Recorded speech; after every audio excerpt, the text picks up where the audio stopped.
Friends, Namaste, Jai Shri Ram. This is day one of my rereading of Amish, SCION of IKSHVAKU. Friends, I finished the first chapter and this is a brief summary of chapter 1. Amish introduces us to the big, massive world of Sri Ramachandra in the Ramachandra series, book 1, SCION of IKSHVAKU. In the first chapter, he gives a cinematic experience of that particular scene where Sri Ram and Sri Lakshman are hunting the deer. So, from this particular scenario in the first chapter, we learn that the rest of the story or most of the story in the coming chapters would be in the form of a flashback. Here, Ram, Lakshman and Sita are exiled already. They are in the forest. They are in the Dandaka Aranya on the borders of Godavari river. That's how the story starts. Ram is aiming at the deer. Lakshman is also having a keen watch. But they want that hunt to happen. They want to hunt that deer. All target, Ram is aiming at the deer. And then they shoot that deer also. So Ram and Lakshman making the hunt in the Dandakaranya on the banks of Godavari gives a wonderful premise for us. And Amish beautifully describes the way Ram releases his arrow, his attire, what he is wearing, how does he use his muscles of the back, why he had to, how he recollects the training process of releasing the arrow from the bow from his guru.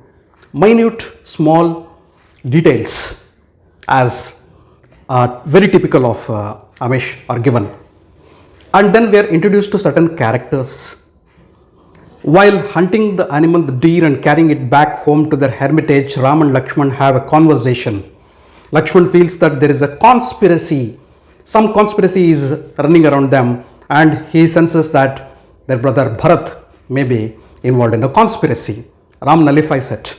He tells, no, don't even think about that. He trusts all his brothers. But Lakshman is extra cautious. He's thinking about the unimaginable things. And then we are given a small introduction of Ram in Amish's own words. Now, they are accompanied by the Malayaputra tribes. Those who know Amish way of storytelling, they will be knowing what is Malayaputra and who is Malayaputra and all those details. Malayaputra tribe, headed by their captain Jatayu, is accompanying Ram, Lakshman and Sita in the exile. They are with them. So we can understand that Ram and Lakshman had left Sita in the rescue of Jatayu, who is considered as a Naga. This word also Amish uses a lot in his novels. We need to be familiar with that particular word. Naga means those people who are born with some deformities. Here, Jatayu and his tribe are there as protecting warriors with Ram and Lakshman. They are designed and assigned for that.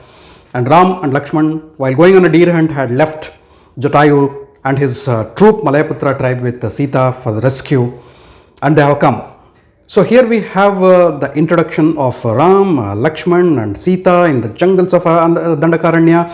We get to the banks of Godavari, beautiful jungles to visualize if you are visualizing through the eyes of Amish. And then we get the introduction of Malayaputras and then their captain Jatayu and what he meant and all those things.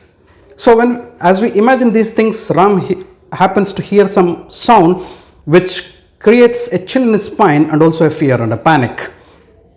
That is a shout of Lady Sita. Sita is crying for help and they need to rush to save her.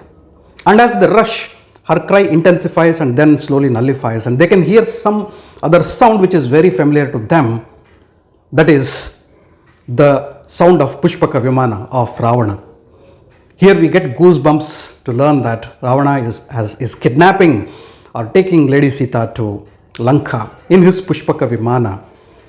The familiar sounds to Ram and Lakshman also makes us to know that they had encountered Ravan and Pushpaka Vimana somewhere in the past. That is exactly why they are familiar with Ravan and that sound. The fear comes true as they reach their ashram Jatayu is injured and he tells that Ravan has kidnapped Lady Sita, and as Ram looks up towards the sky, the Pushpaka Vimana is moving away from him. Wonderful chapter to give us a beautiful premise and create a lot of intrigue and suspense and thrill. So as though we know Ramayana in ambitious language what is going to happen in future, we can visualize a bit and not visualize most of the things. So this is a brief summary and my review of chapter 1 of SCION of IKSHVAKU. Friends, as I promised that I'll come with the review of this particular chapter from SCION of IKSHVAKU on the day of Prana Pratishtha of Ramalalla, Sri Ramalalla at Ayodhya by our Honorable Prime Minister. Well, thanks for watching my video. I'll catch up with my review of the rest of the chapters as and when I read from SCION of IKSHVAKU. If you loved my video, kindly like, share and subscribe to my channel. Until we meet the next time, keep reading. Lots of love. Jai Shri Ram.